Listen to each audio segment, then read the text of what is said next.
Hi guys, welcome back to my YouTube channel DU Scholars. So guys, as requested by many of you, जिसका पोल मैंने Telegram पे डाला था that you want ITC का practical portion first to be uploaded and then you want कि Unit 5 upload हो. तो let's start with ITC का practical portion. I hope my screen is clear and we can start with that. Okay so पहली चीज़ तो इसमें हम ITC का भी प्रैक्टिकल करेंगे और टैक्स पेमेंट ऑफ टैक्सेस का भी करेंगे बिकॉज ये ना आपस में रिलेटेड है एंड दोनों का ही practical portion is very important. ठीक है, तो विल स्टार्ट विद दैट. मैंने इसमें बुक में से ना कई क्वेश्चंस के स्क्रीनशॉट्स यहाँ पर अपलोड करें जो maximum concept wise conceptual questions हैं, उसके बेसिस पर you can cover most of practical questions.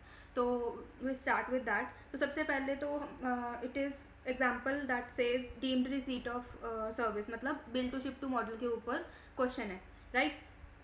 So bill to ship to model में मैंने आपको समझाया था अभी कि क्या होता है कि एक सप्लायर के ऑर्डर पे जो सॉरी रेसिपिएंट के ऑर्डर पे supplier to the third person good supply करता है. तो उसका एक example let's read. So K M as a registered person has a head office in Mumbai में उसका हेड ऑफिस है and the registered branches in Delhi and Faridabad. K M enters in to contract with A B C, मतलब K M का contract हुआ with A B C for repair and maintenance of machines installed at its branches. ठीक है, the invoice was same was issued by A B C to के M, मतलब ये हमारा recipient है, ये हमारा सप्लायर है, इसने इसको इनवॉइस दे दिया. ठीक है, on the KM for repair services. In this example, although the actual services are received by branch office, मतलब इन्वॉइस इसके नाम पे आया बट जो इसकी एक्चुअल सर्विसेज थी रिपेयर एंड मेंटेनेंस की, वो सर्विस उसके ब्रांच में मिल रही है. दिल्ली के कौन सी ब्रांच थी, दिल्ली एंड फरीदाबाद, राइट. एक दिल्ली और फरीदाबाद की ब्रांच पे उसने उसको रिपेयर एंड मेंटेनेंस सर्विसेज दे दी, जबकि ये खुद कहाँ बैठा हुआ है, मुंबई में. तो इसके ऑर्डर पे सप्लायर ने to third party repair services दी और इनवॉइस इसके नाम पे इशू हुआ. तो ऐसे जो आईटीसी है वो ये ही लेगा बिकॉज इनवॉइस इसके नाम पे इशू हुआ और ये एक तरह से bill to ship to model का काम कर रहा है. ठीक है, so I hope it is clear. ये फर्स्ट एग्जाम्पल हमारा डन हो गया. So let's move to second. साथ साथ में आई विल टेल यू अगर कोई डाउट है किसी भी एग्जाम्पल में मुझे साथ के साथ कमेंट सेक्शन में बता देना. I will be answering to all of the comments. ठीक है, so next is example is of proportionate reversal of ITC. Proportionate reversal हमने देखा था दैट जब आप पेमेंट नहीं करते, वो जो मैंने आपको हर्षद मेहता वाली स्टोरी बताई थी कि उसने सब अपनी आईटीसी लेके सोचा कि पेमेंट हम रहने देते हैं या बाद में पेमेंट करेंगे. तो वो उसका इस कॉन्सेप्ट के ऊपर है कि जब वो पेमेंट जब करेगा तो वो प्रोपोर्शनेट रिवर्सल कर सकता है. ठीक है, उसके ऊपर है ये. सो मिस्टर संस्कार received a tax invoice of 4 lakh on with IGST was 72. He availed the ITC, उसने आईटीसी ले लिया and in return for the month of August, year को इग्नोर करो, अगस्त के महीने में उसने आईटीसी ले लिया. Only the part payment of this was made on December में जाके उसने पेमेंट करी and the balance this was that was 1,18,000 was yet pending. उसने पेमेंट 1,18,000 की नहीं करी, इसकी पेमेंट नहीं हुई, राइट. तो as per second provision of 16(2) की बात करें that within 180 days from date of invoice the 180 days from date of invoice, मतलब इनवॉइस कब उसने इशू किया, जब उसने सप्लाई करी, कब किया, टैक्स इनवॉइस वॉज 12 अगस्त से लेके उसने 180 days काउंट करने हैं, राइट. तो 180 days मतलब ओपरा ओपरा अराउंड 6 months. 6 months इसमें प्लस करेंगे तो कितने आएंगे, सितंबर अक्टूबर नवंबर दिसंबर जनवरी फरवरी मार्च, जनवरी फरवरी फेब तक जाएगा 6 months. तो इसके 180 days कहाँ बैठेंगे, फेब में, अराउंड फेब में. ठीक है, तो 180 days expires on 8th of Feb and 12th then the recipient has not made any payment. So और उसने पेमेंट कब करी नहीं है 1,18,000 की, तो उसके GSTR 2B में नहीं जाएगा of the month of February. So जो इसका बाकी जो 1,18,000 का GST था वो रिवर्स कर देगा and pay the amount proportional to ITC avail. Thus 1/4 of this, that is 1 lakh of 18,000 along with the interest of 18,000 will be added to the outward tax liability. इसके ऊपर प्लस 18% का interest लगा के जो भी amount आएगा will be added to this outward liability output GST liability, and उसको वो पेमेंट करनी पड़ेगी। जब भी वो पेमेंट करेगा तब उसको आईटीसी मिलेगा, वरना इसके ऊपर इंटरेस्ट ऐड ऑन होता जाएगा। ठीक है। नेक्स्ट इज हाँ, लास्ट डेट के कॉन्सेप्ट के ऊपर है ये, कि जो हमने किया था दैट लास्ट डेट क्या होती है आईटीसी, अगर आपने कभी मिस आउट कर दिया, सेक्शन 16(4) पे हमने डिस्कस किया था। क्या होती है actual date of filing return,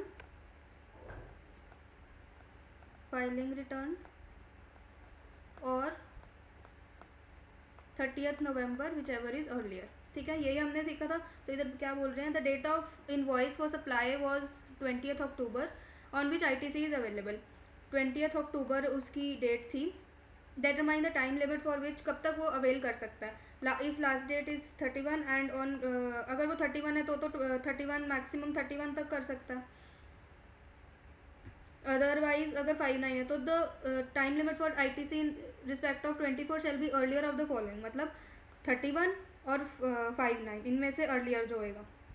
and 30th November of the next financial year, मतलब 30th नवंबर और 30th नवंबर मतलब एक ही है, इसमें कोई इसने डिले नहीं किया, तो 30th November. So which ever is earlier, अगर तो वो 31st दिसंबर को लेके चलेंगे तो विच एवर इज़ अर्लियर यहाँ पे 30th नवंबर आ गया। और अगर हम कहें कि 59 को उसने फिल कर दी थी तो विच एवर इज़ अर्लियर करके 59 आ जाएगा। ठीक है। सो आपने यहाँ पर याद रखना है कि ये 30th November of same year नहीं है, ऑफ नेक्स्ट ईयर है ये चीज़ हम मिस आउट कर रहे थे, ऑफ नेक्स्ट ईयर। ठीक है। ठीक है। Next example is about what, admissible ITC के बारे में है। आपने बताना है कि आईटीसी कौन कौन सा अवेलेबल होएगा, कौन सा अवेलेबल नहीं होगा। This is on the concept of 17(5) block credit के ऊपर है ये। Let's see.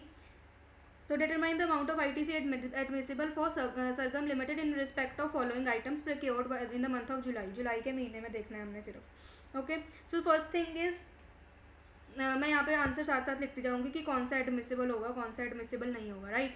So electrical transformer use in the factory में यूज़ हो रहा है तो of course it is admissible business purpose के लिए। मोल्ड्स एंड डाइज तो हर बार होते ही हैं, बिकॉज ये भी बिजनेस पर्पजेज़ के लिए होते हैं और इसका तो टाइम लिमिट भी नहीं होता। Then pollution control equipment use in the factory, it is admissible. Factory के लिए कोई भी इक्विपमेंट यूज़ हो रहा है, it is admissible for ITC. Then trucks use for transportation of inputs from the factory, of course it is admissible.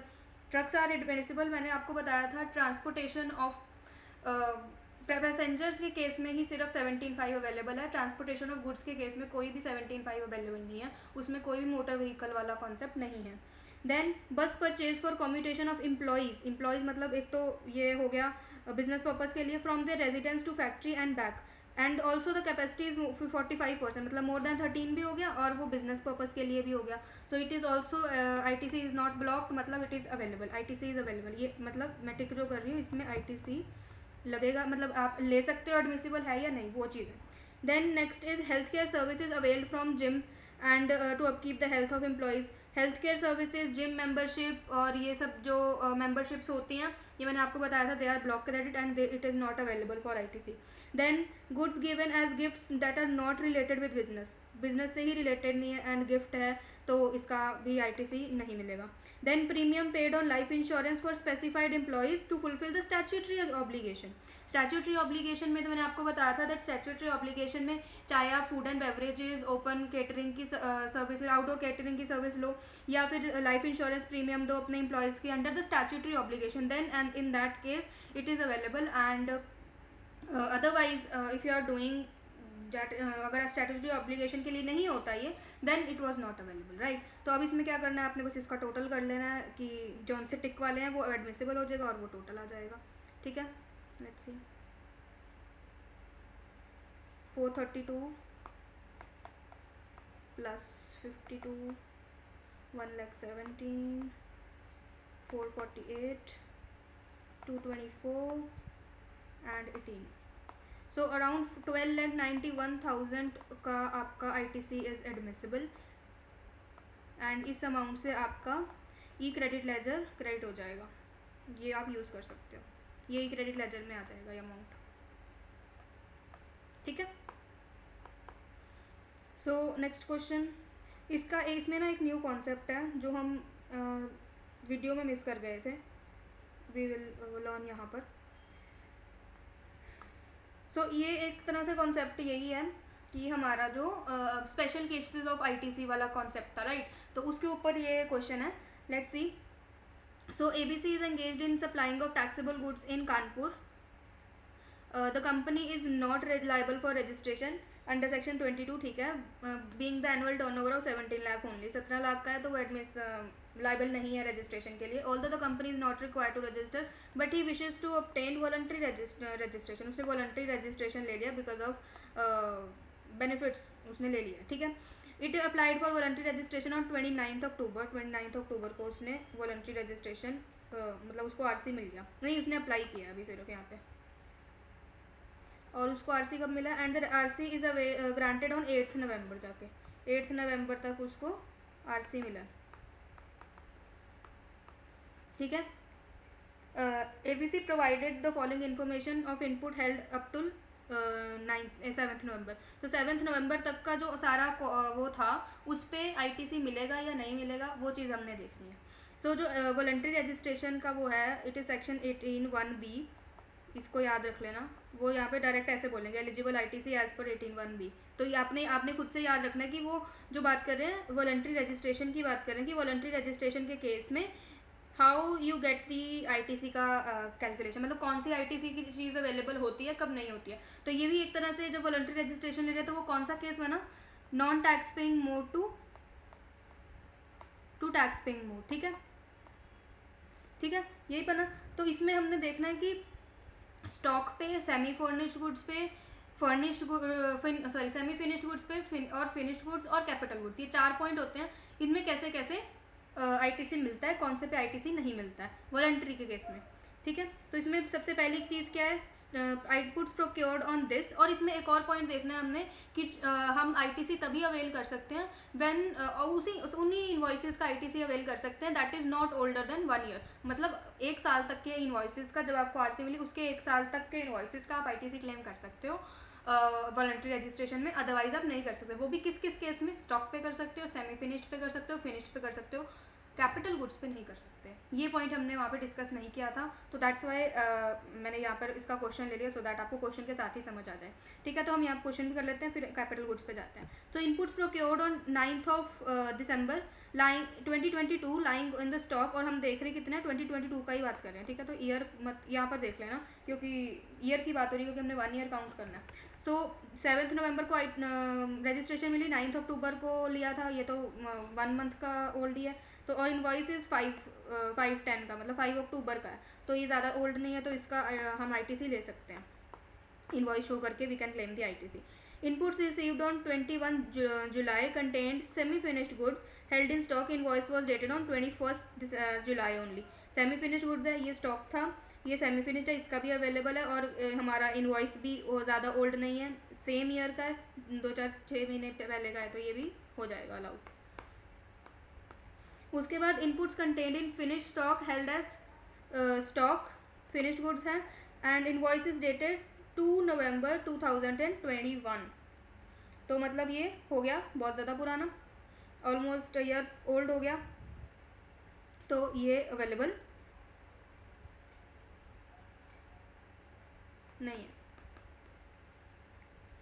Inputs received on 13 November, invoice is dated on 29 August, sorry 29 अक्टूबर, ये हो गया हमारा 1 साल से ज़्यादा पुराना, तो ये भी हमें नहीं मिलेगा। उसके बाद कैपिटल गुड्स आ गए, कैपिटल गुड्स तो वॉलंटरी में वैसे ही नहीं मिलते, तो ये भी नहीं मिलेगा। तो हमें कितना मिलेगा, ये 10,000 का आईटीसी हम अवेल कर सकते हैं, ठीक है। तो मैंने यहाँ पे भी यही लिखा है। 81B मतलब वॉलंटरी रजिस्ट्रेशन के केस में आईटीसी किस किस चीज़ पे मिलेगा, स्टॉक पे मिलेगा, सेमी फिनिश्ड पे मिलेगा, फिनिश्ड पे मिलेगा, और कैपिटल गुड्स पे नहीं मिलेगा, ठीक है। 18(1)(c) में क्या कहते हैं, 18(1)(c) इज कॉम्पोजिशन से आप रेगुलर में आ रहे हो, तो उसमें सब चीज़ पे आईटीसी मिलेगा, इवन कैपिटल गुड्स पे भी मिलेगा, और एग्जाम्प्ट में भी सेम है। एग्जाम्प्ट से आप टैक्सेबल में आ रहे हो तब भी आपको सब चीज़ पे आईटीसी मिलेगा इंक्लूडिंग कैपिटल गुड्स, ठीक है। तो बस वॉलंटरी रजिस्ट्रेशन वाला केस ही इंपॉर्टेंट है जिसमें कैपिटल गुड्स पे आईटीसी यू कांट क्लेम, ठीक है।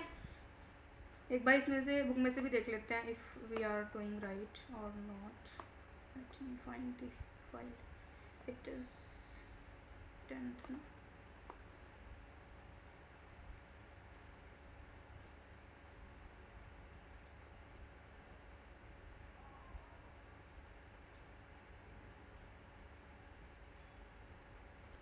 या so here is the question. And यहाँ पर जैसे यहाँ पर इन्होंने लिखा है ना वर्किंग नोट्स, ये भी हमने लिखने हैं because it forms the part of your answer. तो ये कैसे लिखने हैं, यहाँ पे ये लिखे हुए हैं, वैसे ही देख लेते हो. देखिए एक लाइन में लिखने हैं सिर्फ. सो 1 year has not elapsed on 7th November. क्योंकि वो 1 month का ही था वो, इसलिए हम एडमिसिबल कर दिया. Invoice dated 2 November. Period of 1 year has elapsed before 7/11. So ITC is not available for that. ये वाला 2/11 वाला 1 year elapse हो चुका है. सो ITC is not available. The limitation period of 1 year has to be reckoned from date of invoice till date from receipt of goods. So ये चीज़ याद रखना, ये चीज़ के ऊपर ही सारा कैलकुलेशन होगा. So accordingly if we take 1 year from 29th, a period of 1 year has elapsed on 7/11/2018 only. So ITC is not available in this case also. The provision of 18(1)(b) does not provide ITC for capital goods. So voluntary registration में वाले capital goods को वैसे ही नहीं मिलता, तो इसके तो date देखने की ज़रूरत नहीं है. सो बेसिकली आपने करना क्या है, ऐसे क्वेश्चन में आपने सिर्फ दो चीज़ों के ऊपर ध्यान देना कि आपका पहली चीज़ होनी चाहिए कि कौन सा केस है, मतलब 18(1) है, 18(1)(b) है, 18(1)(c) है या 18(1)(d). 1C और 1D का तो चलो एक ही है, तो 1C या 1D ऐसे लिख देती हूँ मैं. तो आपने देखना कि वॉलंटरी रजिस्ट्रेशन है या रेगुलर या मतलब कॉम्पोजिशन या एग्जाम्प्ट वाला केस है, वो पहले आइडेंटिफाई कर लिया. उसके बाद दूसरी चीज़ आपने देखनी है डेट ऑफ इनवॉइस. तो डेट ऑफ इनवॉइस से लेके date of receipt of goods तक आपने डेट काउंट करनी है. इसका ईयर ये लैप्स हुआ या नहीं, इसका 1 year वाला कंडीशन आपने चेक करना है. उसके बेस पर यू विल से कि ITC मिलेगा या नहीं मिलेगा. ठीक है. सो ये एक इम्पॉर्टेंट क्वेश्चन था और इसमें हमने एक न्यू कॉन्सेप्ट भी सीख लिया. ठीक है, ऐसा क्वेश्चन आ सकता है. So next is about ITC के बस इतने ही क्वेश्चन थे. उसके बाद हमारे पेमेंट ऑफ टैक्सेस के क्वेश्चन है. कॉन्सेप्चुअल इतने ही थे मतलब. ठीक है. So A brought machinery of 10 lakhs on which IGST was paid on 18%, that is 1,80,000. He was making taxable supplies under regular tax scheme under section 9, but now he is available for composition scheme. मतलब वही हो गया, ये regular से composition में आ गया. ये हमने उसका स्पेशल केस सिचुएशन नंबर 2 देखा था कि टैक्स पेइंग से नॉन टैक्स पेइंग में, ऊपर वाले का बिल्कुल अपोजिट, टैक्स पेइंग से non tax paying. Right.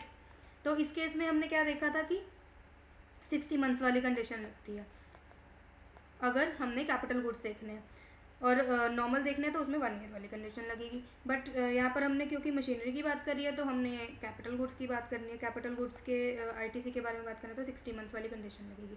60 months मतलब 16 मंथ्स तक का आपका जो ITC उसे एक्स्ट्रा जो ITC होगा वो आपका रिवर्स हो जाएगा और उसे पहले वाला आपका अवेलेबल रहेगा. ठीक है. अभी देखते हैं इसकी कैलकुलेशन कैसे होती है. So at time of exercise of such option the machine has already been used for 3 years 7 months and 15 days. इतना टाइम उसने टैक्स पेइंग मोड में काट दिया. जैसे ये एक टाइमलाइन है. ठीक है. ये इसका टैक्स पेइंग मोड है, ये इसका नॉन टैक्स पेइंग मोड है. ठीक है. इतना ये टैक्स पेइंग मोड था जब तो इसने यहाँ पर 3 years 7 month और 15 days ऑलरेडी गुजार दी, और बाकी का जो हमने सोचा कि टोटल इज़ 60 month, तो बाकी का जो बचा वो ये वाला पीरियड है. हमने ये वाले पीरियड का कैलकुलेशन करना है. ठीक है. टोटल हमने एज्यूम करा ये 60 मंथ वाला क्या है, इसको हमने टोटल एज्यूम किया कि जो लाइफ ऑफ कैपिटल गुड है इट इज़ 60 मंथ्स ओनली. ठीक है. उसके बेसिस पर हमने कैलकुलेट करना है कि ITC कितना रिवर्स करें कितना नहीं रिवर्स करें. ठीक है. So amount that will be reverse, तो रिवर्स हमने कैलकुलेट करना है कि कितना रिवर्स होना चाहिए. लेट मैं इसको थोड़ा सा नीचे कर देती हूँ, कैलकुलेशन की जगह मिल जाएगी हमें. ओके. तो हम पहले इसको मंथ्स में कैलकुलेट करें क्योंकि हमारा मंथ्स में चल रहा है सब कुछ. 3 years 7 month 15 days is 3 into 12 is 36 and 7.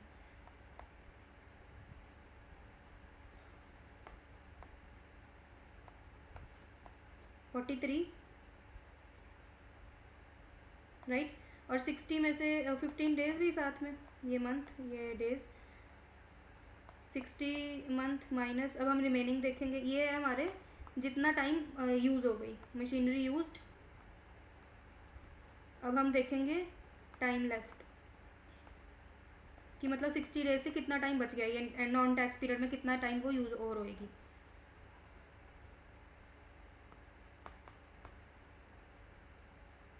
I think I am doing something wrong, let me check, one second, there is some error I am doing. 10:30, okay, yeah, great, 43 months and 15 days. I was think कि यहाँ पर 44 ना करें ये, क्योंकि it is almost half a month, so it will ignore that it, and 43 months इसमें से हम डायरेक्ट लेस कर देंगे, so it will be like 16 months and 15 days, इसको हम कर देंगे ignore and will work with only 16 months only. So इसका हम क्या कैलकुलेशन करेंगे, I T C that will be reversed, will be equal to 16 months on 60 months, and कितने का आईटीसी था, 1,80,000 का। ठीक है, इसको कैलकुलेट कर लेते हैं।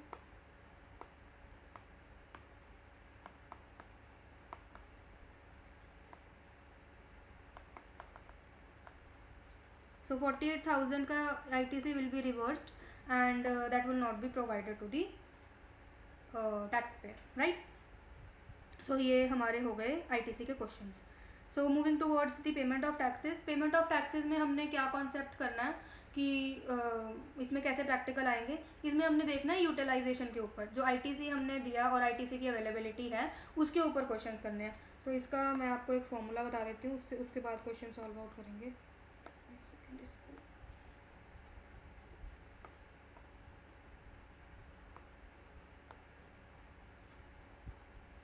And okay. सो ये पेमेंट ऑफ टैक्सेस का है, मैं आपको बता देती हूँ कि मेजरली किसके ऊपर होएगा।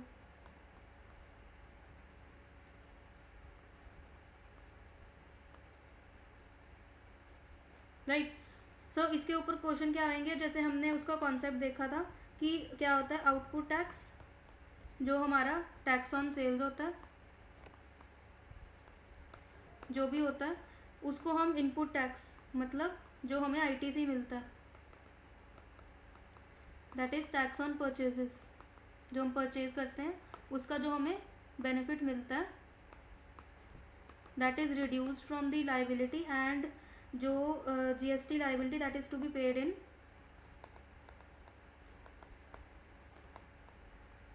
कैश, जो हम कैश में देंगे दैट इज़ देयर।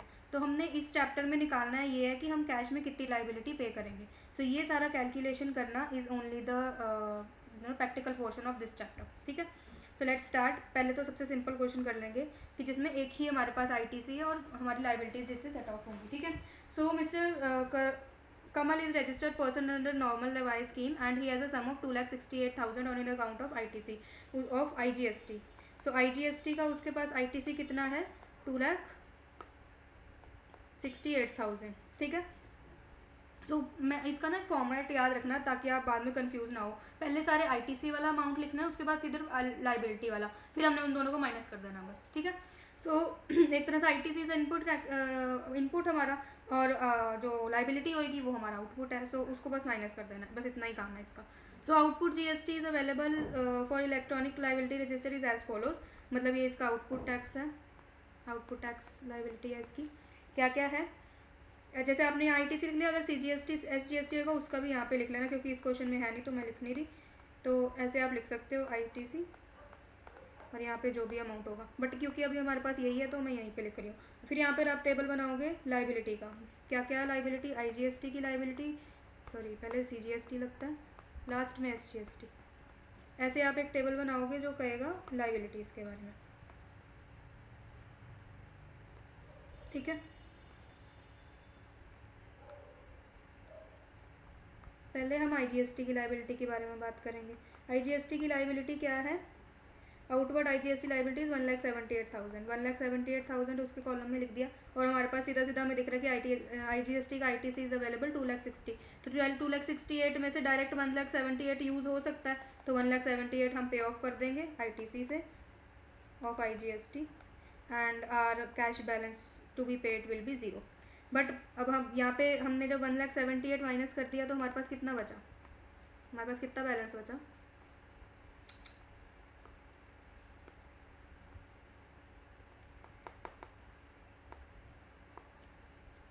2,68,000 में से 178, 90,000 बचा।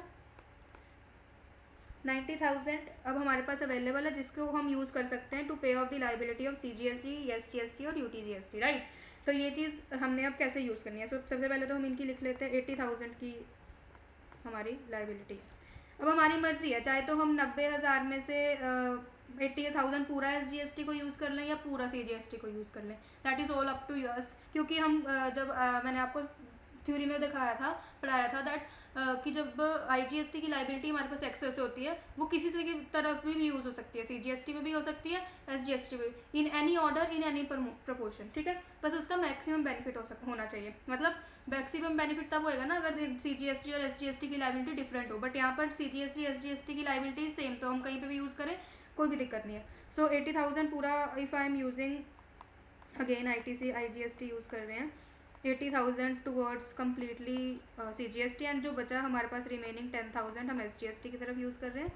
एंड हमारा कैश बैलेंस क्या आ जाएगा? कैश लाइबिलिटी जो पेमेंट करनी है CGST की तो ज़ीरो, SGST की 70,000 आ जाएगी। So this 70,000 will be paid using e cash ledger, ठीक है। तो एक ये लास्ट लाइन लिख के you can complete with this question, ठीक है। तो ये एक क्वेश्चन हमारा डन हो गया, बेसिक था ये बहुत। अब मूव करते हैं हम सेकंड क्वेश्चन में, दैट टॉक अबाउट CGST की लाइबिलिटी। अब CGST का ITC एंड CGST की लाइबिलिटी सेट ऑफ हो सकती है। मैंने आपको बताया था CGST की ITC can be use to set off first priority पे CGST लाइबिलिटी, सेकंड प्रायोरिटी पे if IGST liability is there, and SGST की liability it can't be use to set off, ठीक है। तो सबसे पहले यहाँ पर क्या बोला है? 2,40,000 का उसके पास ITC है ऑफ CGST, तो हम यहाँ पे लिख लेंगे ITC ऑफ CGST का ITC है 2,40,000, ठीक है, इन इलेक्ट्रॉनिक लेजर, ठीक है। आउटपुट GST पेबल, मतलब लाइबिलिटीज़ कितनी है, लाइबिलिटी का टेबल बनाएंगे, IGST, CGST, SGST,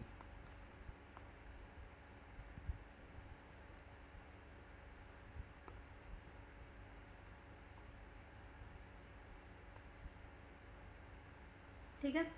तो हम पहले लिख लेते हैं IGST की लाइबिलिटी इज़ 96,000, 1,10,000 एंड 1,10,000, ठीक है। हमारे पास ITC पड़ा है CGST का, तो हमने लेस करना है CGST का ITC। IGST के थ्रू पहले नहीं कर सकते, पहले हमें 1,10,000 पूरा CGST को चाहिए ताकि वो खुद का कंप्लीट कर सके। ये इसकी लाइबिलिटी ज़ीरो आ गई। अब ये 96 का 96 सीधा नीचे आएगा, तो अब 96 2,40,000 में से 1,10,000 चला गया, तो कितना बचा? 1,30,000। ये इसका 96,000 यू कैन यूज़ IGST के लिए,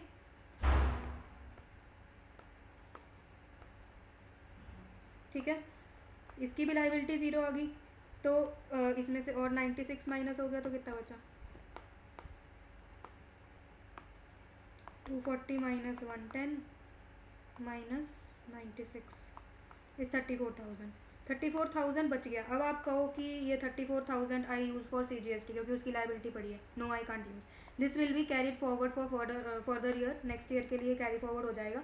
and cash liability you have to pay using cash e cash ledger will be 1,10,000 SGST, ठीक है। तो ये चीज़ दो आपके नीचे एंड कंक्लूजन के दो नोट्स आ जाएंगे, that for the CGST ITC over 34,000 will be carried forward for the further next year, and we will pay off the SGST liability using E-कैश ledger available with us, ठीक है, on are portal, ठीक है। तो ये ऐसे हो जाएगा और ये दो चीज़ हमारी आंसर आ जाएंगी। तो ये हमारा ये वाला क्वेश्चन भी हो गया। Next is are when IGST is sufficient enough. सिर्फ IGST अवेलेबल है तो उस केस में हम क्या करेंगे? IGST तो एक तरह से यूनिवर्सल है, वो सब जगह यूज़ हो जाता है। व्हेन क्वेश्चन रीड करते हैं that it is a registered dealer and purchases goods majorly from other state parcel. ठीक है, ठीक है, ज़्यादातर यूज़ करता है। ITC अवेलेबल, तीनों ITC अवेलेबल है। अब ये क्वेश्चन देखते हैं क्योंकि ये तीनों चीज़ें अवेलेबल हैं यहाँ पे। सो ITC के तीन हैं हमारे, IGST, CGST, SGST। 7,65,000, 48,000। लाइबिलिटी का बना लेते हैं, IGST, CGST, SGST। ठीक है,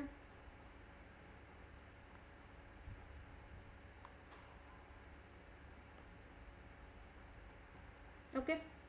सो अरे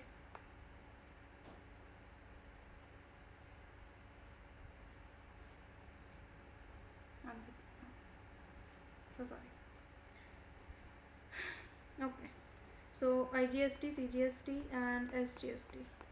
तो हमारे पास लाइबिलिटी कितनी कितनी अवेलेबल है? Output liability is 3 lakh, 1,64,000 and 1,64,000 only.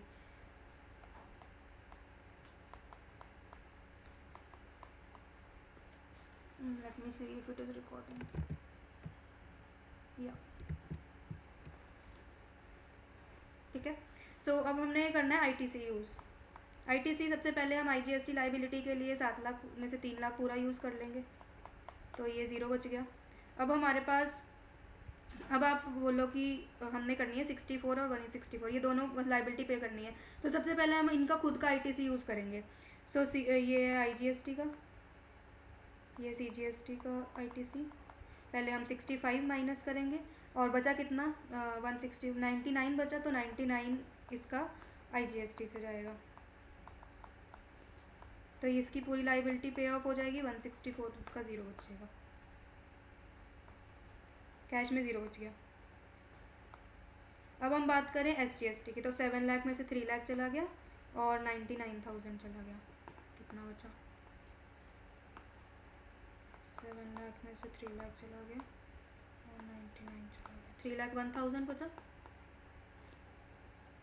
ठीक है, तो अब 3,01,000 हमारे पास है, हम जिसको यूज़ करते हैं टू पे of the liability of SGST। पर सबसे पहले हम SGST का खुद का बैलेंस यूज़ करेंगे।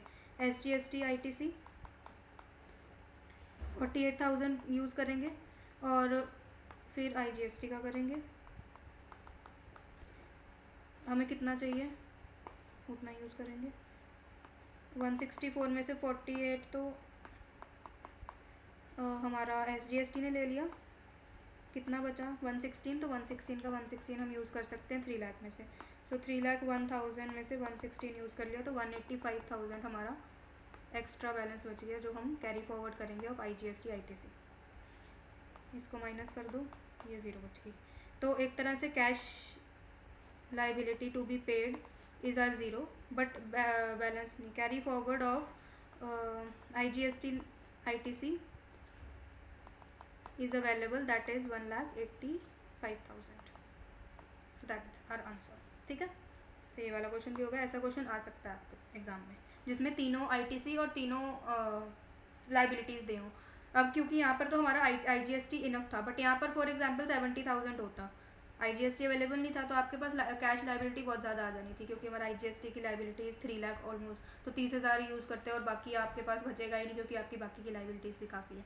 तो इस तरह से आपको तब देखना पड़ेगा कि कौन सा आपके पास बेस्ट फिट बैठ रहा है, और फिर आप उसको वैसे सॉल्व आउट करोगे। ठीक है, सो यहाँ से हमारे जो ये 4 क्वेश्चन हैं, these are very very very important, पूरे मतलब कॉम्प्रीहेंसिव टाइप ऑफ क्वेश्चन हैं, और इसमें से मैं आपको 3 सॉल्व कराऊंगी, एक क्वेश्चन आप खुद सॉल्व करोगे, क्योंकि वो ना रिपीट है बट वो इंपॉर्टेंट है, इसलिए मैं आपको एक क्वेश्चन कराऊंगी। ये वाला क्वेश्चन आई विल सॉल्व, ये वाला क्वेश्चन बिल्कुल सिमिलर है, बस इसमें एक डिफरेंस है, जिसमें इसमें there is no opening balance और इधर हमारे पास ओपनिंग बैलेंस गिवन है, बस इतना डिफरेंस है। ओपनिंग बैलेंस गिवन है तो आप एलिजिबल में ओपनिंग ऐड कर दोगे, उसमें और कुछ डिफरेंस नहीं आएगा, बाकी पूरा प्रोसेस विल बी सेम।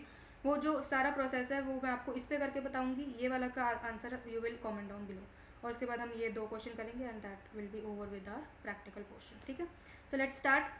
आपने ना इस चैप्टर में क्वेश्चन करते टाइम अगर आपको कोई भी कन्फ्यूजन हो, आपको सिर्फ एक इक्वेशन ही याद रखनी है जो मैंने आपको बिल्कुल स्टार्टिंग में बताई थी, that is output tax bill minus input tax, that is your cash liability. बस इसको नहीं भूलना, वरना आपको कन्फ्यूजन हो सकती है इतने बड़े बड़े क्वेश्चन देख के, ठीक है। तो ये चीज़ आप याद रखोगे तो आप स्टेप बाय स्टेप चल सकते हो। स्टेप बाय स्टेप कैसे, मतलब सबसे पहले आप आउटपुट टैक्स निकाल लोगे, जितने भी इन्फॉर्मेशन होगी आउटपुट टैक्स की उसको यूज़ करके। आउटपुट टैक्स क्या होता है, सेल्स पे। इनपुट टैक्स क्या होता है, परचेज पे। तो परचेज की जितनी भी इन्फॉर्मेशन आएगी उस पर वर्क कर लोगे, फिर उन दोनों का जो आंसर आएगा उसको माइनस कर दोगे, तो वो आपके पास कैश लायबिलिटी आ जाएगी, ठीक है। तो हम ऐसे ही स्टेप बाय स्टेप फॉलो करेंगे, लेट्स सी हम सॉल्व कर पाते हैं या नहीं, ठीक है। सो K&K is a registered supplier in Mumbai and is a manufacture of heavy machines, ठीक है, ठीक है। आउटपुट सप्लाईज की दे रखी हैं, आउटपुट सप्लाईज दे रखी है, मतलब ये इसका सेल्स का डेटा है for the month of January, and applicable rate of this and this is 9 and 18, मतलब 18% GST ही वो पे कर रहा है। Details of GST on inward supply is given, मतलब ये परचेजेस का डेटा है, इसको ना परचेजेस का डेटा है। ये तो सिंपल हो गया ना कि सेल्स माइनस परचेज का डेटा जो आएगा, बट इसमें अमाउंट डिफरेंस क्या है कि आपको ये क्वेश्चन में बोल रही हूँ इंपॉर्टेंट है, इसकी जो आगे एडिशनल इन्फॉर्मेशन है दैट इज़ समथिंग वो आपको समझनी है, ठीक है। सो इसमें इन्होंने जनवरी का ही परचेज का डेटा है। आपको यहाँ पे एग्जामिनर कंफ्यूज करके 2 मंथ भी दे सकता है, तो आपने सिर्फ लास्ट में देखना है कि आपको निकालना किसका है। अगर वो बोले कि जनवरी का निकालो, जैसे जनवरी ही बोला है, तो अगर जनवरी बोला तो सिर्फ जनवरी वाला डेटा उठाना है, क्योंकि मंथ वाइज कैलकुलेशन होती है GST की, क्योंकि रिटर्न हमारी मंथ वाइज जाती है, ठीक है। इधर तो कुछ ऐसी दिक्कत नहीं है, जनवरी का ही सब कुछ दे रखा है, तो वहीं पे हम वर्क करेंगे। सॉरी। सो रॉ मटेरियल दे रखा है A, of which 70% of input is procure and use, 30% were in stock at the end of January. So inputs का ना एक पॉइंट होता है कि इनपुट्स चाहे यूज़ हो चाहे इनपुट्स ना यूज़ हो बिजनेस में, उसका ITC इज़ अवेलेबल 100%। इसमें वो वाला कॉन्सेप्ट नहीं लगता दैट जो मैं आपको 16(2) की कंडीशन में बताई थी कि goods should be received 100% and last instalment आएगी तब आप ITC लग सकते हो। वो होता है जब आप फिनिश प्रोडक्ट्स ले रहे हो। जब आप इनपुट्स की बात कर रहे हो तो इट इज़ अवेलेबल, चाहे आप उसको यूज़ करो चाहे यूज़ ना करो, आपके पास पड़ा है तो वो you can claim ITC, because inputs is something वो आपको प्रोसेस में यूज़ करना ही पड़ेगा, चाहे आप इस मंथ करो चाहे अगले मंथ करो। तो इनपुट्स पे तो you can claim ITC fully in your first month only. तो ये जो 70% इनपुट, इसका कोई अभी रेलेवेंस नहीं है, जस्ट कन्फ्यूजन के लिए you have it they have given this. बाकी आप इसका पूरा 60,000 का पूरा 60,000 यू कैन क्लेम ITC। साथ साथ में ना स्टेटमेंट बनाते चलते हैं ताकि बाद में कन्फ्यूजन ना हो। सो ये हमारा डेटा किसका है, इनवर्ड सप्लाई का। तो ये हो गया हमारा एक तरह से एलिजिबल ITC की बात। कंप्यूटेशन ऑफ किस फॉर्मेट में करना है वो मैं आपको बता देती हूँ।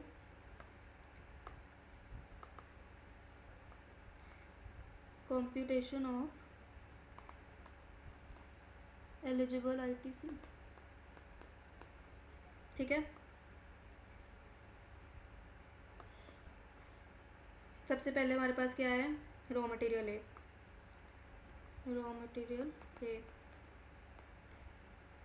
ये हमारा CGST और SGST की बात हो रही है, तो यहाँ CGST IGST की बात नहीं हो रही है, विद इन स्टेट है CGST एंड SGST, ठीक है। 60,000 ईच, तो ये इसका एलिजिबल हो गया ITC। उसके बाद क्या बोल रहा है, रॉ मटेरियल B है, उसमें क्या है, of which 90% of material is received in factory and remaining material is completely damaged. Damage ही हो गया, damage is not allowed for ITC, ये मैंने आपको बताया, due to road accident on the way of this and there is no negligence on the part of K&K, मतलब गलती से डैमेज हुआ तो ITC इज नॉट अवेलेबल, चाहे जैसे मर्जी डैमेज हो, चाहे उसने अपनी गलती से किया हो चाहे अपने आप हुआ हो। तो एक तरह से 90% रिसीव हुआ है, इसका 90% रिसीव हुआ, तो 10% इसमें से माइनस कर दो, 5,000 माइनस हो जाएगा, 45,000 का एलिजिबल ITC इज देयर। तो इस पर हम लिख देंगे 45,000 is available for eligible ITC, ठीक है। Next is construction of pipeline laid outside factory. मैंने आपको बोला था प्लांट एंड मशीनरी की डेफिनेशन में that it is a block credit और इसका ITC आपको नहीं मिलता है। So 30,000 will be completely ignored. इसका आप इसका नीचे आप नोट लिखोगे कि it is not available under 17(5), it is a block credit, and क्योंकि इसका ये प्लांट एंड मशीनरी काउंट नहीं होता, ठीक है। Next is insurance charges paid for trucks use for transportation of goods. Transportation of goods कर रहे हैं तो ट्रांसपोर्टेशन ऑफ गुड्स पे कोई भी 17.5 अवेलेबल नहीं है, ट्रांसपोर्टेशन ऑफ पैसेंजर्स पे अवेलेबल है, ये मैंने आपको बताया था। तो ट्रांसपोर्टेशन ऑफ गुड्स पे कर रहे हो तो ये पूरा का पूरा अवेलेबल होगा और इसका आप आईटीसी ले सकते हो। ट्रांसपोर्टेशन ऑफ गुड्स कितना है 55, ठीक है।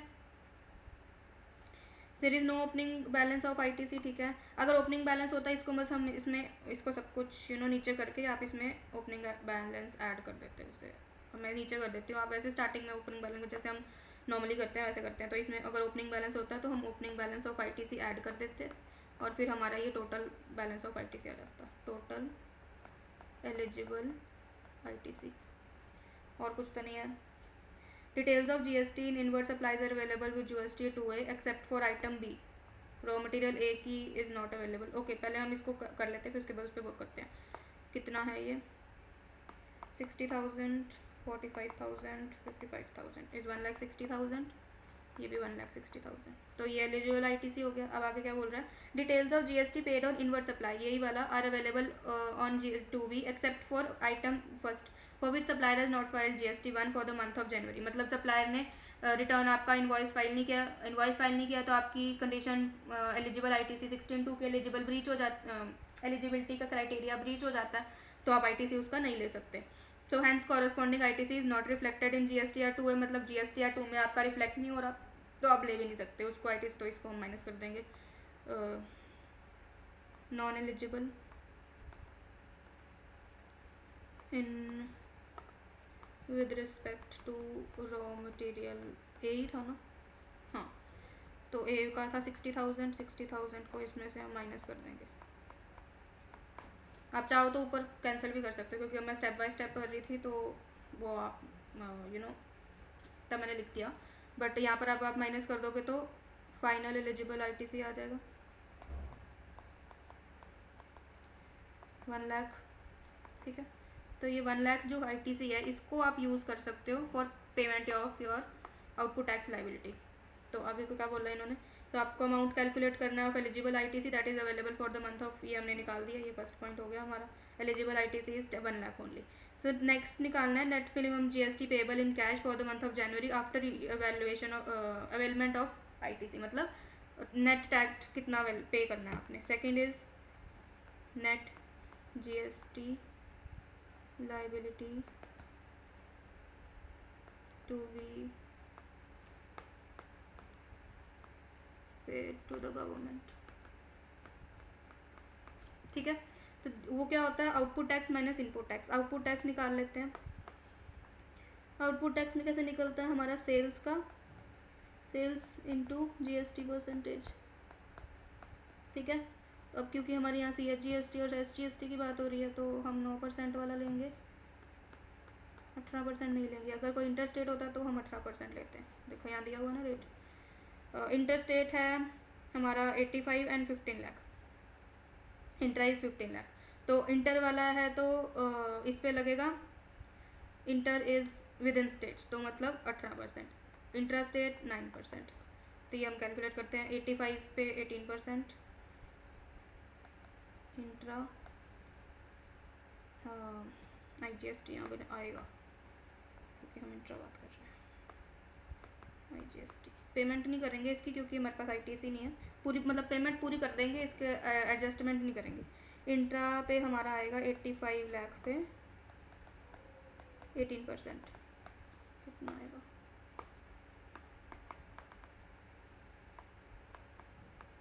15,30,000। एंड दूसरा कौन सा था, 15 लाख पे 9%, 1,35,000, ठीक है।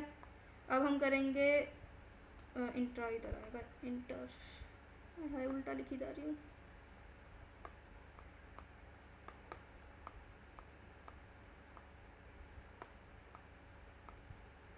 इंट्रा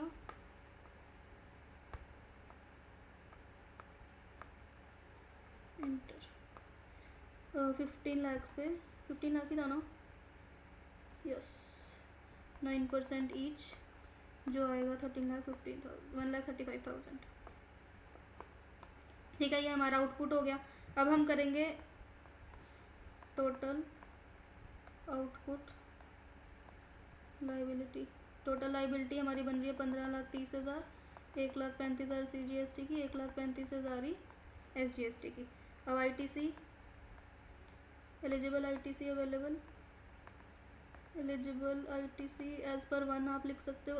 इसका तो है ही नहीं हमारे पास, CGST का 1 लाख है, इसका भी 1 लाख है। तो ये आ जाएगा हमारा net liability to be paid by cash. 15,30,000 इसकी, 35,000 इसकी, 35,000 इसकी। तो ये आ गया आपका आंसर। तो अगर आप इसको एक तरीके से सॉल्व करोगे तो आपका आंसर बिल्कुल इजी तरीके से आ जाएगा। देखो स्टेप बाय स्टेप करोगे बिल्कुल सही तरीके से आंसर आ जाएगा। तो it is done and it is important question, इसका ऐसा क्वेश्चन आ सकता है। ये बिल्कुल सेम क्वेश्चन है, इसमें कुछ भी डिफरेंस नहीं है, बस इसमें ओपनिंग बैलेंस दे रखा है। उसमें क्या करना है आपने, बस यहाँ ओपनिंग बैलेंस ऐड कर देना है, बस ये वैल्यू चेंज हो जाएगी आपकी, ये वाली वैल्यू चेंज हो जाएगी और कुछ नहीं चेंज होएगा, बाकी सब सेम रहेगा। तो इसका answer you comment down below. And अगर क्लियर है तो you can take a screenshot, otherwise I will send you this image over Telegram group also. ठीक है, सेकेंड लास्ट क्वेश्चन सेज, किसके ऊपर है ये क्वेश्चन, हाँ इसके ऊपर है हमारा, जब CGST और SGST की अमाउंट पेबल निकालना। तो इसके 3 स्टेप्स है, जैसे हमने वो निकाला था वैसे ही है। टैक्सेबल, इसमें बस टैक्सेबल वैल्यू निकालनी, जैसे हम उसमें आउटपुट टैक्स निकाल रहे थे ना, इसमें टैक्सेबल वैल्यू निकालनी पड़ेगी। क्यों? क्योंकि हमें यहाँ पर इन्होंने पूरा कॉस्ट शीट वाला सारा सिस्टम दिया। तो पहले कॉस्ट शीट में जैसे हम COGS निकालते हैं, फिर प्रॉफिट मार्जिन ऐड करके we calculate the taxable value, वैसे पहले हम टैक्सेबल वैल्यू निकालेंगे, फिर हम एलिजिबल ITC निकालेंगे, फिर उन दोनों को माइनस कर देंगे, तो हमारा कैश में जितनी लायबिलिटी पे ऑफ होनी चाहिए उतनी आ जाएगी। ठीक है, तो let's start. So, Bharat Limited is a registered manufacturer in Delhi and provide the following particulars for tax period of July. So, purchased raw material is material A is from local dealer 2 lakh excluding। यहाँ पर आपने एक और चीज़ याद रखनी है, जब भी आप कैलकुलेशन कर रहे हो ना, आपने सब जगह देखना है, अगर तो कुछ नहीं लिखा तो वो आप एज्यूम करके चलते हो that it is excluding GST, तभी हम बाद में GST कंप्यूट करते हैं। बट क्यों यहाँ पर आप देखोगे कि नीचे वाले में है inclusive of GST। Inclusive of GST मतलब यहाँ इस अमाउंट में GST ऑलरेडी इंक्लूडेड है, तो इसको हमने एक्सक्लूसिव बनाना है। एक्सक्लूसिव कैसे बनाते हैं, जैसे अब ये value is 1 lakh 112% of something, right. So 112 है तो हमने 100 पे कैलकुलेट करना है, 1,68,000 पे हमें चाहिए 100% की वैल्यू, मतलब आउट ईयर ये हमें पास 112% की वैल्यू दे रखी है, 100% की हमें वैल्यू चाहिए, तो इसको हम कैलकुलेट कर लेंगे। तो this will be are exclusive of GST। 1,68,000 100 की वैल्यू चाहिए, 1,12 की है, so it is 1,50,000 that is exclusive of GST। ठीक है, तो ये चीज़ आपने एक और याद रखनी है कि एक्सक्लूसिव होना चाहिए, इंक्लूसिव के साथ हम वर्क नहीं करते। ठीक है, नेक्स्ट थिंग इज़ बीम निकाला हमने, रॉ मटेरियल परचेज किया, this is of purchase inputs की है ये। देन परचेज ऑफ मशीनरी खरीदी to manufacture taxable goods of 3 lakh plus GST of 12%, प्लस GST लिखा मतलब ये अभी एक्सक्लूडेड ही है, ये अभी इंक्लूड नहीं किया। The depreciation is to be charge on 15%। तो ये हम टैक्सेबल वैल्यू में तो कैलकुलेट करेंगे और इसका ITC 12% पे लेंगे। ठीक है, सो अदर एक्सपेंसेस दे रखे हैं इतने, and the profit margin is 50% of the cost and 70% is sold with in the state. मतलब ये सेल हुई है तो मतलब 70% पर ही हमें कॉस्ट चाहिए, वी कैन कैलकुलेट 100%। ये जो सब कुछ दे रखा है ये 100% पे है, तो applicable GST rate is 80%। Okay, so let's start computation of taxable value of supply.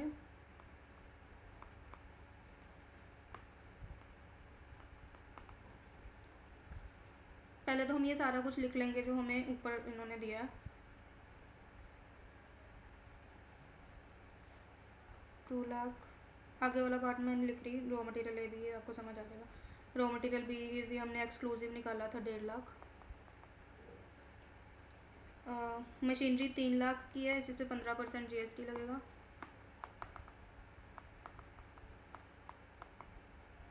$45,000, time तो नहीं दे रखा। टाइम नहीं दे रखा,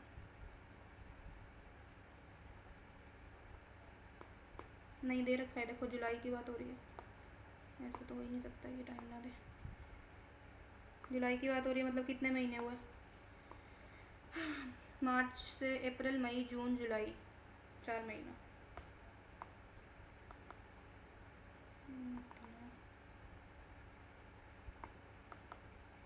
15,000। एंड डायरेक्ट एक्सपेंसेस दे रखे हैं, कितने हैं, 196, 250। इसको कैलकुलेट करेंगे कितना प्लस हो गया आया,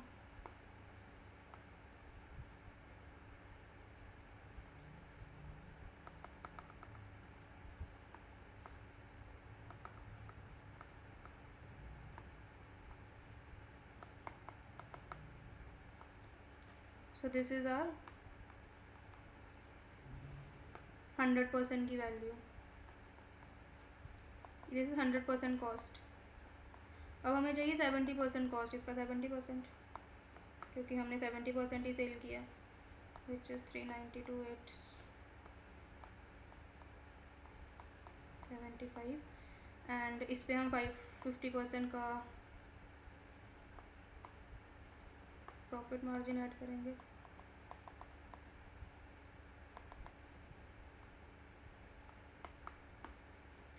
comes out to be 589,313। I know it's correct or not।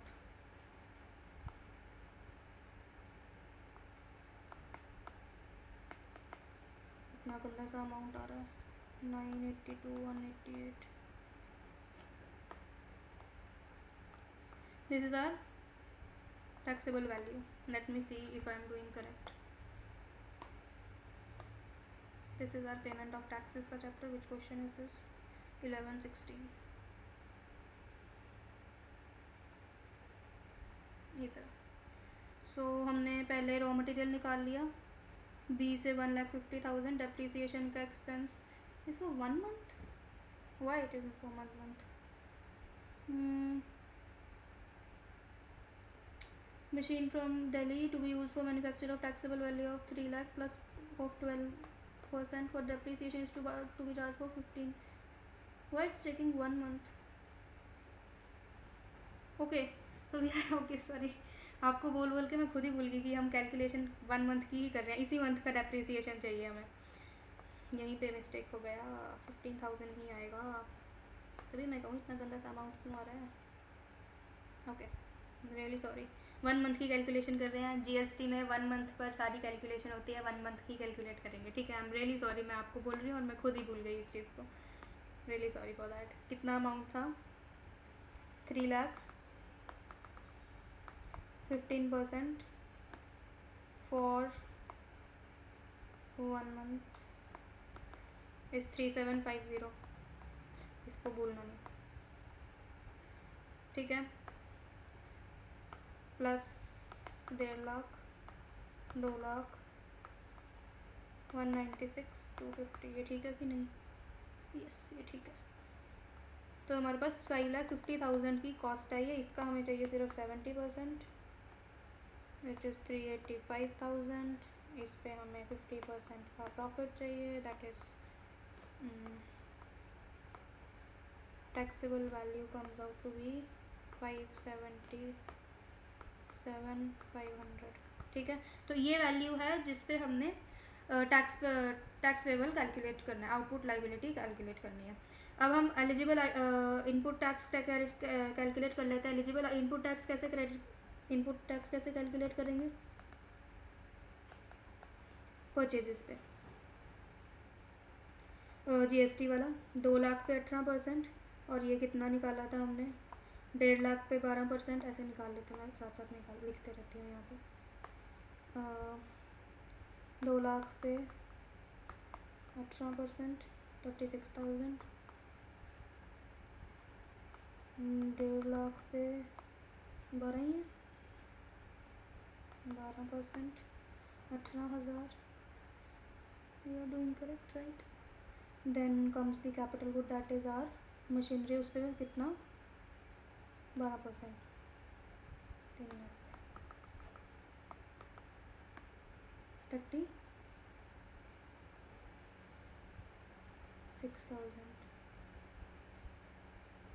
It's taking for 18,000. Wow.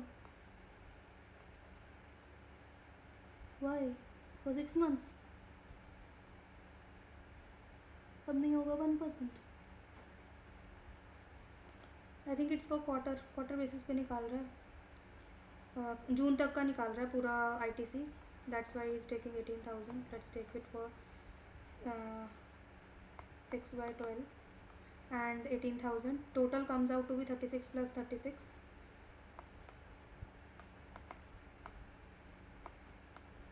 72,000. Is it correct?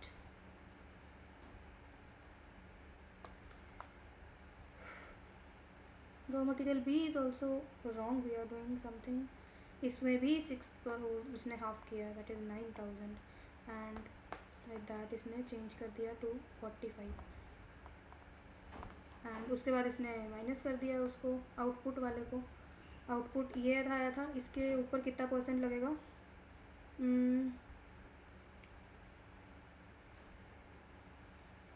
कितना % लगाया इन्होंने? 9%. वेयर इट इज़ रिटर्न की 9% लगेगा. Okay, we are calculating CGST and SGST. That's why यहाँ पे हम 12 और 18 नहीं लेंगे. 12 और 18 नहीं लेंगे, 6 और 9 लेंगे. This is for IGST. We are calculating CGST. That's why they are doing half of everything. यहाँ पर हमने कर दी mistake, blunder. Eligible ITC is of raw material A at the rate of 9%, at the rate of 6 right 12 था ना 6%, and at the rate of 6%. 2 lakh पे 9% is 18,000. 1,50,000 पे 6% is 9,000. I am really sorry, मैंने गलती कर दी IGST लेके. हम CGST की कैलकुलेशन कर रहे हैं क्योंकि हमने निकालना है. यहाँ CGST SGST है. और ये 12% ऑन 3 lakhs. 3 lakhs पर 12 मतलब 6%. That is 18,000 and it comes to BR 45,000. ये जो हमारा एलिजिबल ITC है. और हमारा जो आउटपुट CG SGST और minus input comes out to be 575 पे 9%,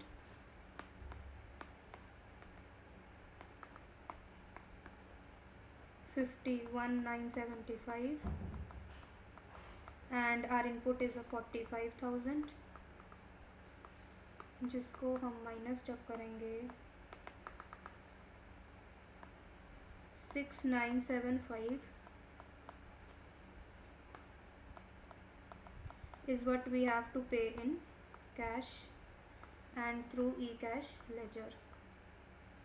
ठीक है. सो विद दिस ये लास्ट क्वेश्चन है. किसके बारे में है ये? Calculating the net GST payable by cash. ये भी इसमें भी कैश ही निकालना है बाय सूटेबल फॉर्म. ये मैं आपको ऐसे समझा देती हूँ. Video is getting too long and also थोड़ा ईजी हो जाएगा. देखो यहाँ पे इन्होंने आउटवर्ड सप्लाई का डेटा दे रखा है. दैट इज़ सेल्स का डेटा दे रखा है. और ये परचेजेस के दोनों दे रखे हैं. इनपुट या कर ही दूँ? लास्ट ही क्वेश्चन है, कर ही देती हूँ, कोई बात नहीं. सॉल्यूशन. पहले हम आउटपुट टैक्स लायबिलिटी निकाल लेंगे.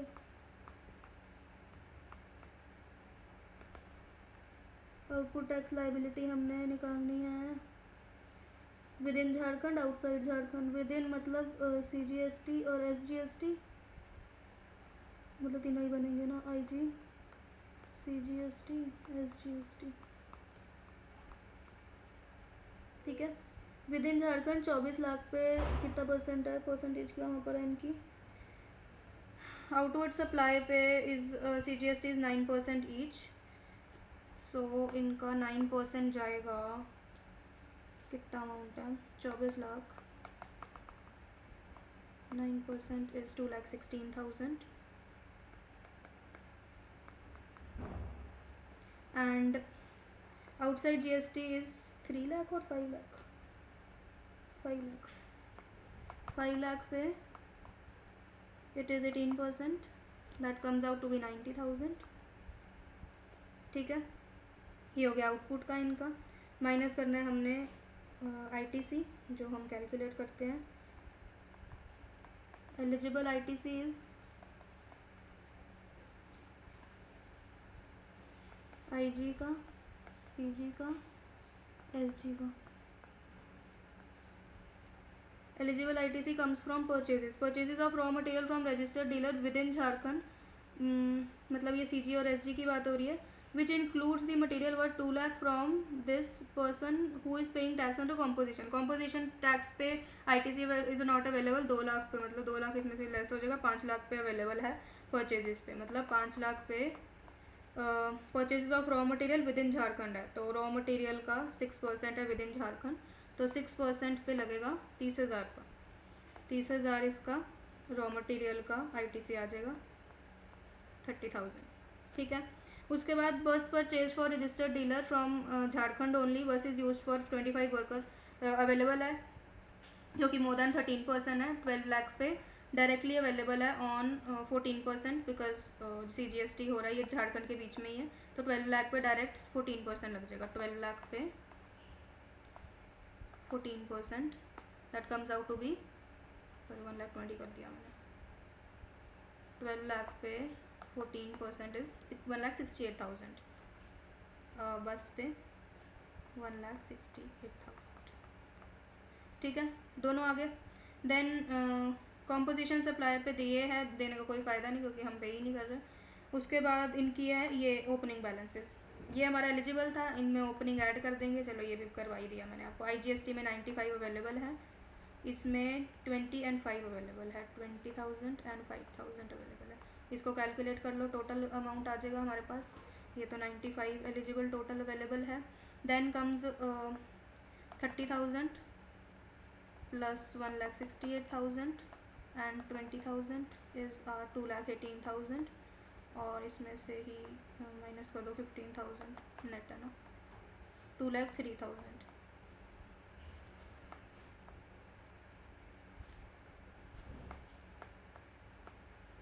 पाँच था ना यहाँ पे, तो 15 माइनस कर दिया, 2,03,000, 2,18,000, 95,000। ठीक है, ये हमारे पास आ गई एलिजिबल ITC के अमाउंट जो हम आउटपुट टैक्स के लिए यूज़ कर सकते हैं। सो यहाँ हमारी लाइबिलिटी 90,000 ओनली, तो हमारे पास तो यहाँ 5,000 बच गया, तो हम 90,000 डायरेक्ट पे कर देंगे, और हमारे पास कैश में बचा 0, और बचा हमारा इसका 5,000। 5,000 या तो हम CGST को यूज़ कर लें या हम SGST के लिए यूज़ कर लें। अब आप इसमें आपने करनी है डिसीजन मेकिंग, कैसे करेंगे। अब आपको दिख रहा है कि आपके पास CGST का balance is enough to cancel out the CGST की लाइबिलिटी ऑफ 2,60,000, तो आपकी ये बेवकूफ़ी होगी कि आप 5,000 इसको दे दो और फालतू में उसको कैरी आउट करो। तो ये 5,000 की liability we transfer and we use against SGST, तो इसका हमें ज़्यादा बेनिफिट मिलेगा, क्योंकि इसकी एक तो 2,16,000 की लाइबिलिटी है, 2,03,000 का हमारे पास ITC है, इसमें 5 एटलीस्ट ऐड करके हम उसका पूरा बैलेंस नेगेटिव मतलब पूरा पे ऑफ कर सकते हैं। तो हम इसमें 5,000 जो हमारा बचा IGST का ITC will use from SGST, and 2,11,000 बचेगा, 11 बच गया जो हम देंगे, उसका कैश से नहीं देंगे, अभी SGST का वो यूज़ करेंगे। पहले CGST का ITC यूज़ कर लेते हैं, ये ITC हमारा IGST का था, CGST का ITC यूज़ कर लेते हैं। ये तो 2,16,000 पूरा यूज़ हो जाएगा, इसका 0 बच गया। SGST का ITC यूज़ करेंगे तो हमारे पास 2,03,000 है, 2,03,000, 11 में से 3 गए, कितने बचे, 8। ठीक है, 8,000 हमारा जाएगा कैश में, मतलब ये कैश में पेमेंट होएगी SGST की। सो देयरफॉर इसका कितना बचा, carry forward of CGST ITC is 2,000 and cash payment E cash ledger से हमारी पेमेंट होएगी of SGST liability worth 8,000। Okay, so ये हमारे एंडिंग नोट आ गए। We will check also book में से इफ इट इज़ करेक्ट। 1120, यहाँ देखो इंपॉर्टेंट भी मार्क किया होगा मैंने। सो इसका आंसर क्या है, तो net GST payable is 0 0 and 8,000 and 2,000 will be carry forward to next one. ठीक है, So with this, our practical portion of ITC and payment of taxes is over, and most of the cases जितने भी from the book is there मैंने सारे के सारे cover कर दिए हैं, and you should be able to solve out any problem based on this on also, क्योंकि ये जो सारी book है that this is of KM Bansal, and इसमें से ही मैंने सारे question concept wise निकाले थे. सो सारे कॉन्सेप्ट्स कवर हो चुके हैं विद प्रैक्टिकल क्वेश्चन. थ्योरी वाले अगर आपने वीडियोस नहीं देखे to check out the description box, उसमें मैंने लिंक दिया है. एंड फॉर नोट्स, कल तक नोट्स आ जाएंगे मेरा अभी कस्टम्स का और फर्स्ट यूनिट के थोड़े से फर्स्ट चैप्टर के जो हमने बुक में से किया था चैप्टर उसके नोट्स बाकी हैं, तो वो कंप्लीट होते ही I will share the link and you can fill out the form to get the notes. तो with this topic is also over, and unit 3 officially सारा कवर हो चुका है. Unit 3 unit 4 done, unit 5 I will be posting soon, and unit 2 के only 3 topics is there, उसमें भी practical portion is there, तो उसको मैं कस्टम्स के बाद सॉल्व आउट करूँगी. And this is it for the video. If you understood every concept, do like the video, and if you have any doubts, do comment down below, and also answer the this question का answer in comments. जो सही होगा question I will सही होगा answer I will pin in the comments also, so that others who are working on that then they can cross check with that also. And do subscribe to the channel and share it with your friends ताकि सबका भला हो. Thank you so much.